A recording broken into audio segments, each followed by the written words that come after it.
कहानी है रिंकी की, जिसकी शादी होती है मिंटू से। और मिंटू के घर का हाल तो ऐसा होता है मानो घर की रसोई भगवान भरोसे चल रही है। अरे रिंकी, क्या हो गया, आज शाम का नाश्ता नहीं बना? वो माँ जी अभी देर से खाना खाया था ना दिन का, तो लगा शायद नाश्ता ना बनाना हो, चाय चढ़ा दी है मैंने। अरे वाह रे रिंकिया, खुद ही सोच लियो, इस घर में 4 वक्त का खाना तो बनेगा ही बनेगा, समझी? चाहे रात का खाना सुबह ही क्यों ना खाए हो, सुबह का नाश्ता तो बनना ही है। तभी पति मिंटू आ जाता है, हाथ में सब्जियों का थैला लेकर। अरे मेरी रिंकी रानी, ये देखो क्या लाया मैंने। रिंकी खुश हो जाती है कि आज तो पति सोने का हार या चांदी की पायल लेकर आया होगा। चलिए ना कमरे में, मैं अभी आती हूँ। नाटी गर्ल, कमरे में नहीं रसोई में जाओ, वो क्या है ना, सब्जियां लेकर आया हूं मैं। ये देखो, ताजी पालक, गाजर, टमाटर, बस जल्दी से चढ़ा दो गर्मा गर्म सूप, ठंड में तो मजा ही आ जाएगा जान। अरे फूटी किस्मत रिंकी की, क्या कहा सूप? हे भगवान, मुझे तो लगा कि लाओ। अब तो रिंकी का जीवन सिर्फ किचन तक ही सीमित था। पढ़ी लिखी रिंकी कभी अच्छे ओहदे पर काम करती थी, लेकिन शादी के बाद फुल टाइम कुक बनकर रह गई। शाम को रिंकी रसोई में आलू की सब्जी बना रही थी, तभी बाहर से तेज आवाज आई, धाड़ धाड़ धाड़। रिंकी चौंक कर बाहर भागी, देखा तो मिंटू एक चमचमाती लाल काली सुपर बाइक लेकर खड़ा था। पड़ोस के सारे लोग बाइक देखने के लिए जमा हो गए थे। कैसी है मेरी नई सवारी, लग रहा ना धूम का ऋतिक। ये कब ली, और क्यों कल की खबर नहीं देखी? ये बाइक ने क्या हाल किया था उस लड़की का? अरे आज ही डाउन पेमेंट कर दिया, 1 लाख का बाकी EMI चलेगी, क्या चले घूमने? लेकिन मुझसे पूछा भी नहीं ये कितनी महंगी है, और पेट्रोल भी। अब एक बार सलाह तो लेते। अरे तुम्हें क्या, मेरी कमाई मेरी मर्जी, तुम बस रसोई पर ध्यान दो ना। लेकिन सुनो तो, ये बाइक बहुत तेज चलती है, एक्सीडेंट का खतरा रहता है, और पेट्रोल का खर्चा, महीने का बजट कैसे चलेगा? तभी सास रसोई में आ गई। क्या चल रहा है यहाँ? गैस जल रही है और तू यहाँ बातें कर रही है। माँ जी ये सुनिए ना, रिंकी ने सास से गुहार लगाई। मिंटू ने इतनी महंगी बाइक ले ली, मुझसे पूछा तक नहीं, अब EMI भरनी होगी, पेट्रोल का खर्चा अलग। तो क्या हुआ, पति ने कुछ लिया तो तुझे क्या, तेरा काम है रसोई संभालना, खाना बनाना, बाकी सब हम देख लेंगे, समझी? पर माँ जी, बार बार कुछ नहीं, चूल्हा देख, सब्जी जल जाएगी। बढ़िया आई सुपर बाइक कैसी है ये बताने वाली। अरे दाल में नमक हल्दी का हिसाब रखा कर, समझी, बाकी हम देख लेंगे। हाँ नहीं तो क्या माँ। और हाँ रिंकी, तुम ध्यान दो कि किचन में क्या बनेगा, रात के खाने में क्या है, कुछ मीठा बना लेना, बाइक पैसा ये सब मेरा काम है। एक वक्त था जब ऑफिस में रिंकी पूरा प्रोजेक्ट संभालती थी, उससे पूछे बिना कुछ नहीं होता था। लेकिन आज घर में उसकी कोई सुनवाई नहीं। बाइक खरीदने जैसे बड़े फैसले में भी उससे पूछना जरूरी नहीं समझा गया। रिंकी मन ही मन सोचने लगी कि सच में उसकी जिंदगी सिर्फ इन 4 दीवारों तक सिमट गई है? क्या पत्नी होने का मतलब सिर्फ खाना बनाना है? उसकी समझ, उसकी सलाह, उसकी राय, क्या इनकी कोई कीमत नहीं? रिंकी रसोई में रोटियां बेल रही थी, तभी उसका फोन बजा। मम्मी का फोन था। हाँ मम्मी बोलो, क्या हो रहा है, कैसे याद कर लिया आज? बेटा तेरी बहन पूजा के लिए एक लड़का आया है देखने, कल शाम को आ रहे हैं, तो तू भी आ जाना। ठीक है मम्मी, आ जाऊंगी। लड़के के बारे में कुछ पता चला? वही सास रसोई के दरवाजे पर खड़ी सब सुन रही थी, और वो मुंह बनाते हुए कहती है, अरे वाह, शादी का फैसला भी इससे पूछ कर करेंगे क्या तेरे मायके वाले? मिंटू हॉल में अखबार पढ़ रहा था। बहुत लगता है ये लोग बहुत कमजोर है, तभी तो औरतों की सलाह लेते हैं, मर्द खुद फैसला नहीं कर सकते क्या? रिंकी ने कुछ नहीं कहा, चुपचाप रोटियां बेलती रही। अगले दिन रिंकी अपने मायके गई। लड़का देखने आया था, नाम था रोहन। अच्छी नौकरी, अच्छा परिवार, सब कुछ बढ़िया लग रहा था। लेकिन रिंकी को कुछ खटक रहा था। लड़की की बातों में दिखावा ज्यादा था। उसने पूजा के गहनों के बारे में 3 बार पूछा, घर कार सब की बातें की। शाम को जब लड़के वाले चले गए तो, मम्मी मुझे ये लड़का ठीक नहीं लग रहा, इसकी निगाहें गलत जगह घूम रही थी, गहनों और पैसों की बातें कितनी ज्यादा कर रहा था। पर बेटा लड़का तो अच्छा है। पापा जरा और पता लगाओ इसके बारे में, मुझे यकीन है कुछ तो गड़बड़ है। पापा ने थोड़ी जांच पड़ताल की, पता चला लड़के की पहली शादी टूट चुकी थी दहेज के मामले में, और लड़के वालों ने ये बात छुपाई थी। मम्मी ने फौरन रिंकी को फोन किया। बेटा तो सही थी, वो लड़का तो लालची निकला, पहली शादी दहेज के लिए तोड़ दी थी उसने, रिश्ता ही तोड़ दिया हमने। रिंकी के घर में सब हैरान थे। सास ने हैरानी से पूछा, अरे तुझे कैसे पता चला कि लड़का ठीक नहीं है एक ही बार में? मिंटू भी हैरान था। हाँ भाई, तुमने तो बिल्कुल सही कहा था, वो तो लालची निकला। मेरे घर के सारे डिसीजंस मेरे होते थे। मम्मी पापा हर बात में मुझसे सलाह लेते थे। ऑफिस में भी मैं ही अहम फैसले लेती थी। लोगों को परखना, सही गलत समझना, ये सब मैंने सीखा है। सिर्फ रसोई ही तो नहीं चलाती थी मैं, पूरी जिंदगी चलाना आता है मुझे। बड़ी बड़ी बातें, और क्या। सही निकली, एक बार तो पूरी जिंदगी की बात करने लगी। सही बोल रही हो माँ। दोनों वहां से चले जाते हैं। रिंकी समझ जाती है, भैया इस घर में कुछ नहीं होगा।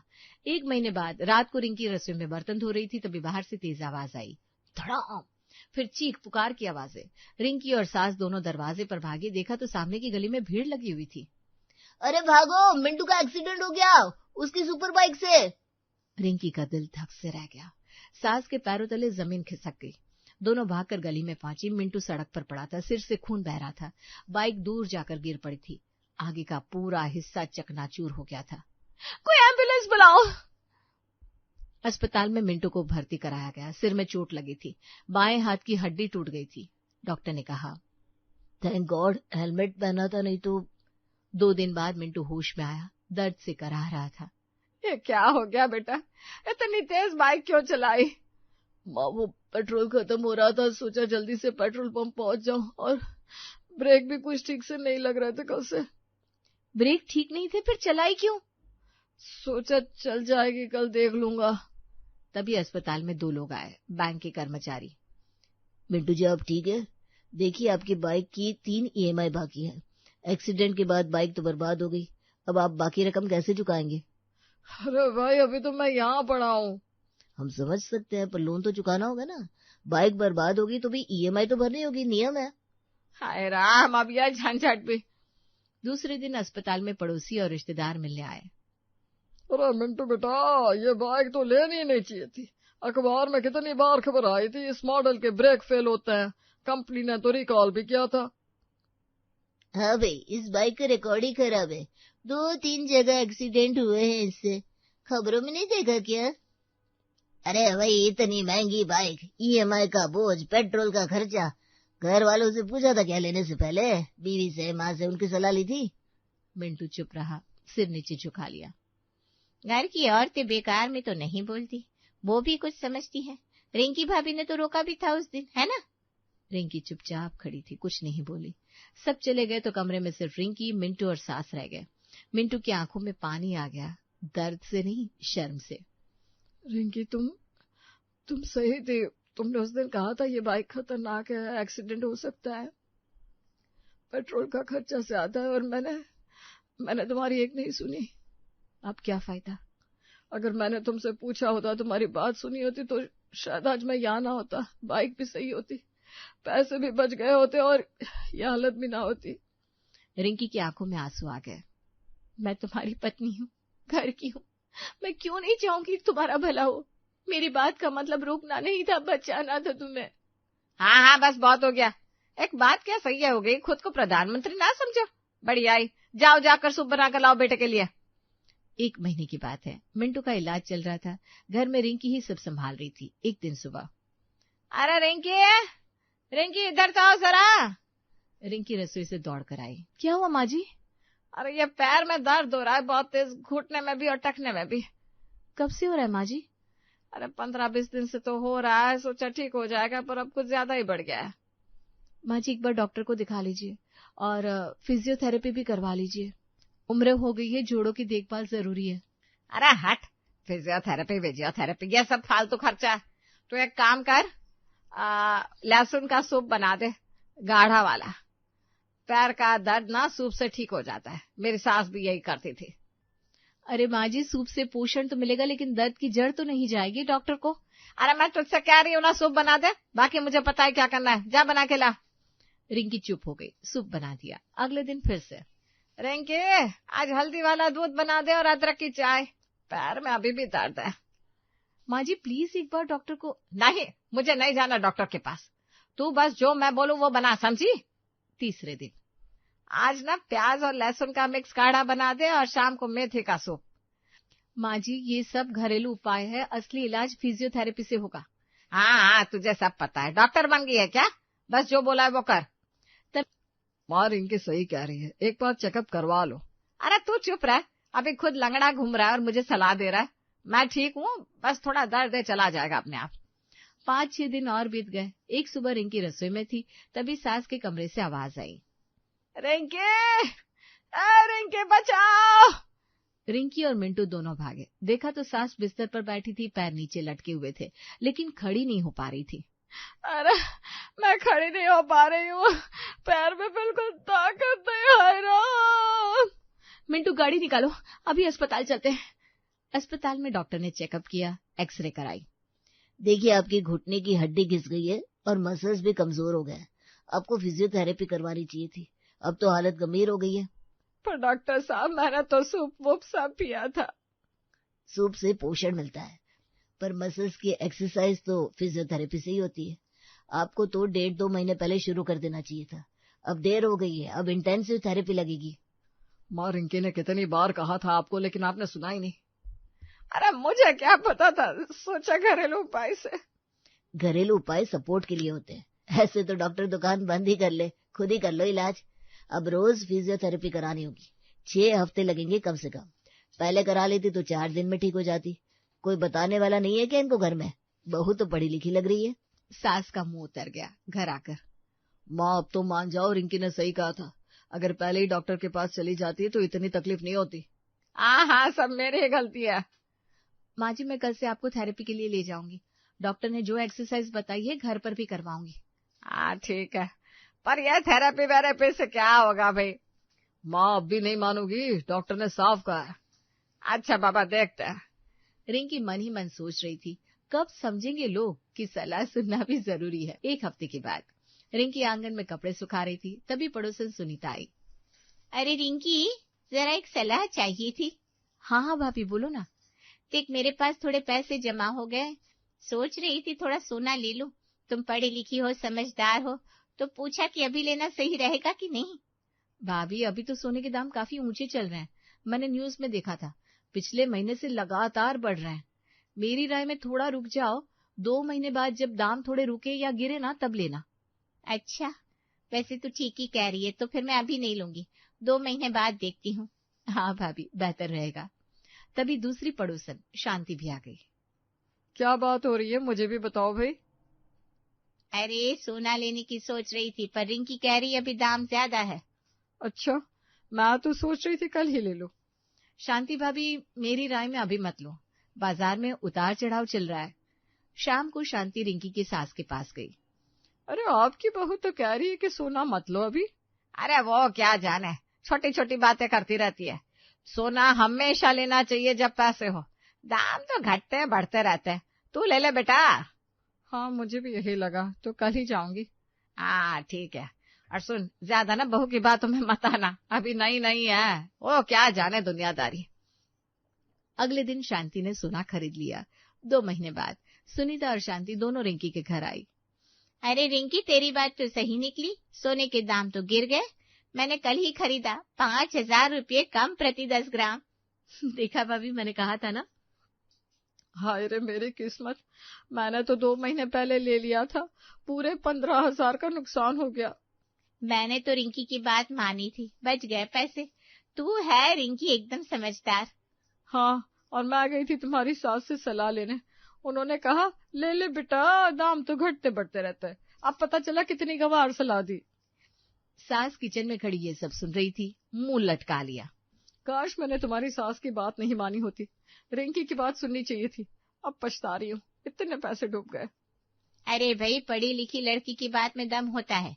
रिंकी ने न्यूज देखी होगी, मार्केट समझती होगी। हम तो पुराने तरीकों में ही लटके रहते हैं। सच में, अब तो मैं भी रिंकी से ही सलाह लूंगी।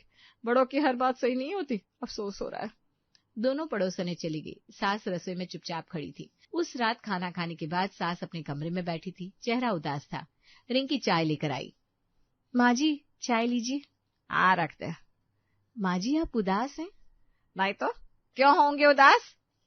माँ जी, आज शांति भाभी ने जो कहा उसका बुरा तो नहीं मान लिया ना? अरे क्या फर्क पड़ता है, सब तो यही कहते हैं। अब तू ही समझदार है, मैं गंवार हूँ। नहीं माँ जी, ऐसी कोई बात नहीं है। तो क्या बात है, हर बात में तू सही और मैं गलत? तेरी बात लोग मानते हैं, मेरे कोई पूछता नहीं। रिंकी पास में बैठ गई। माँ जी एक बात पूछूं आपसे? बोल। माँ जी मैं भी तो औरत हूँ ना, बिल्कुल आपकी तरह। आप भी औरत हैं, मैं भी औरत हूँ। फर्क सिर्फ इतना है कि मुझे अलग अनुभव मिले और आपको अलग। मतलब? माँ जी आपने पूरी जिंदगी घर संभाला, रसोई चलाई, बच्चे पाले, ये बहुत बड़ी बात है।